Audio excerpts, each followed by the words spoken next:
Hello game fans and welcome to another interview at Game Anglia. Today I am with personally my favourite game tester at Ubisoft and possibly the best game tester at Ubisoft.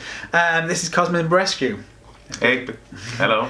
And yeah, I'm here to talk about game testing, the industry, how to get into the industry, and his experience of the industry as well. So to start us off, can you tell us a little bit about how you got into game testing and how you got to where you are now?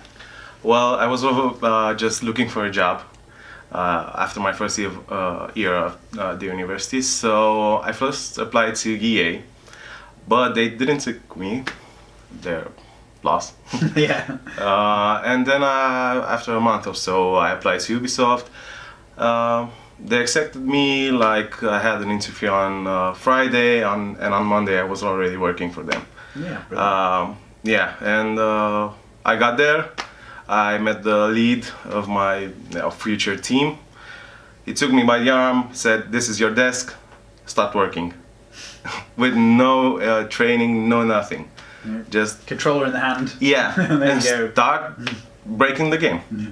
And so that's it. So you have to break the game in order to. Yeah, that's the basic idea of game testing. You have to understand the game, to understand its mechanics, its design, and trying to find like bugs and issues in that mechanic or design. Okay. And so what kind of tools do game testers use? Well, there are not too many tools. I mean, you do use, most of the time you stay in the game, and you have certain debugs or commands that help you along the way, because you are gonna find issues that don't allow you to progress in the game. So then you have to use some commands just to pass that mission or that map and stuff like that. So pretty, not too many tools, and others like Excel, Outlook, and different programs to like talk to other people. Okay, so you you check the game. If you find a bug, it goes into an Excel document, and then eventually, once you've found a number of bugs, then that then goes over to the game. Yeah. Well, there are different types of reports. You find the issues, you submit them in a database. So there's gonna be a lot of issues. Like in a AAA game, it goes somewhere around like 500,000 issues by the end of the development time of the game. So you cannot just use Excel for that. But yeah, there are different reports.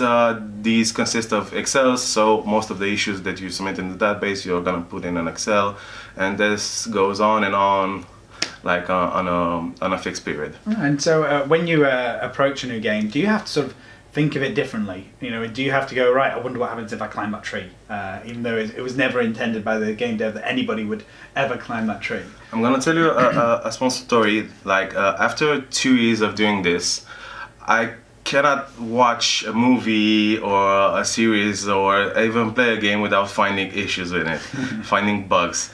And it's horrifying for me. Like, I'm gonna go to a movie and that texture is low res or something like that, and almost every game I play, I'm trying to find bugs in it. I'm like, oh, this is cool, but what if I did this? Yeah. Does it break the game?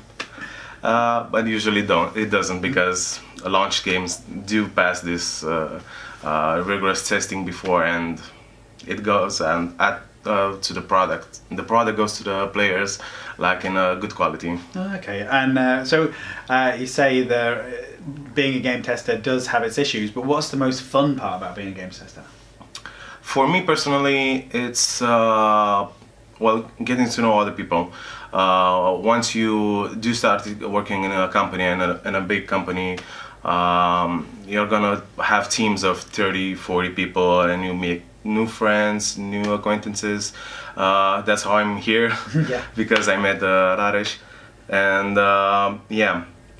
that's the most fun part. And also when you do work with the developers, like next to them, and become friends, it's very nice to like, hey, Cosmin, this is the new thing I made. Okay, this is how you can break it.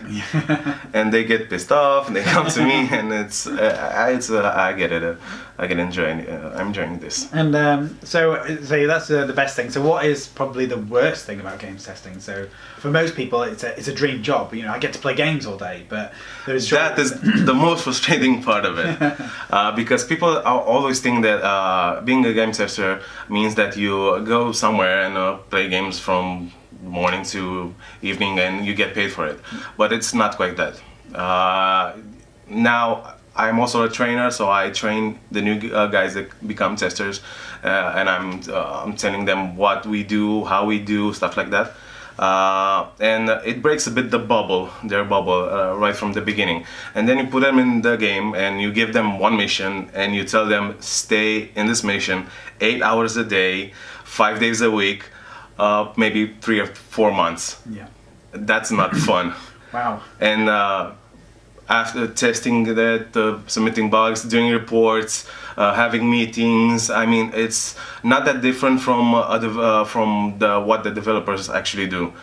We still have the same same processes. Yeah, this kind of the same processes as they do, and we go along the game as they do, following the same milestones and the same criteria and stuff like that. Okay, and I know there's a lot of Ubisoft games that we can't talk about today, but what is one of the weirdest or strangest bugs that you've ever come across in other games?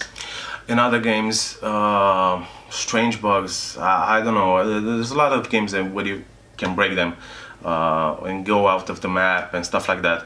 Do you ever find any secret rooms when you suddenly push yourself through a wall and then go, oh look, there's a room that the developer left in by accident? Because I'm sure I did. I don't remember it now. The one thing that stuck with me for a long period of time is when I played Dishonored. So I didn't have any expectations for the game. I just saw a trailer but was not that impressed.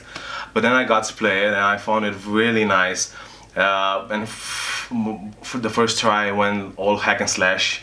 And then I found out, hey, if you go peacefully, you have another ending. It's gonna be another experience.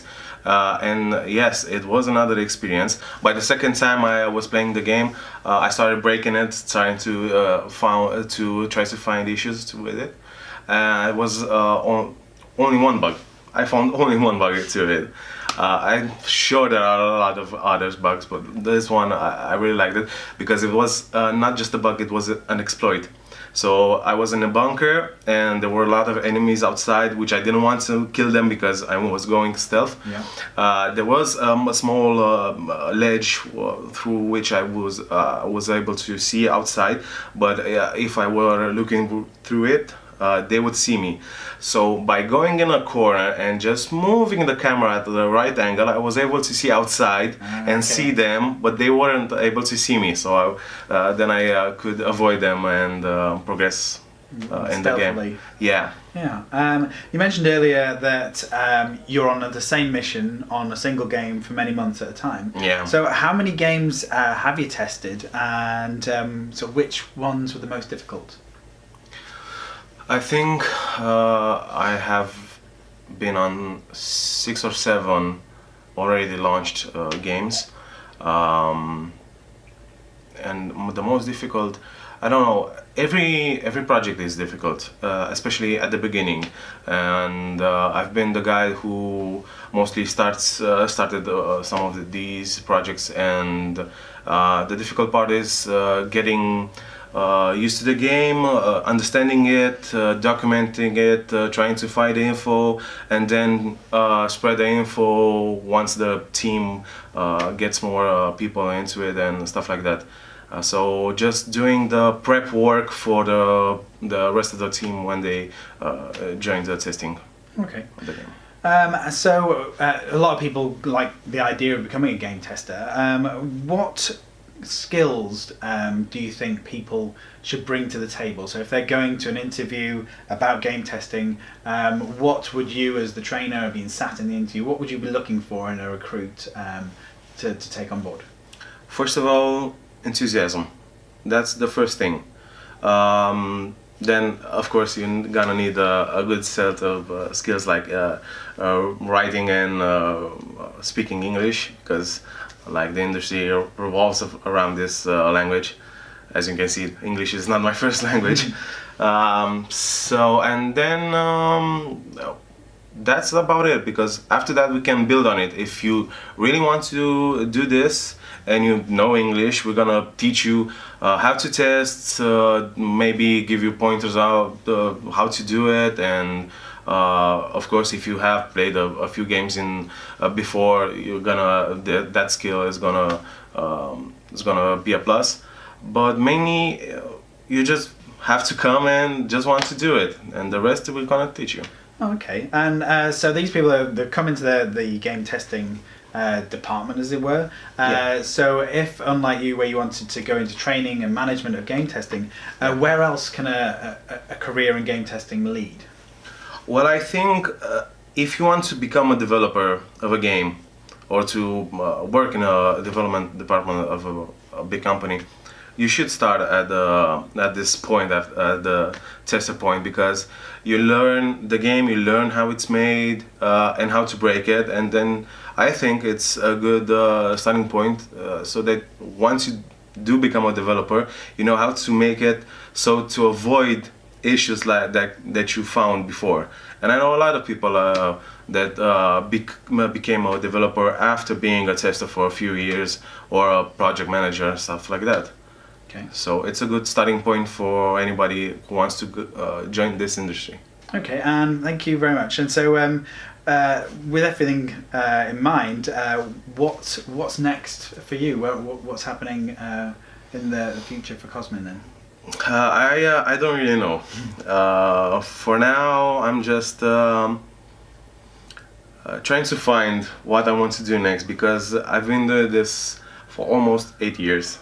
And I did bring to the table new challenges for me, and I've kept it alive.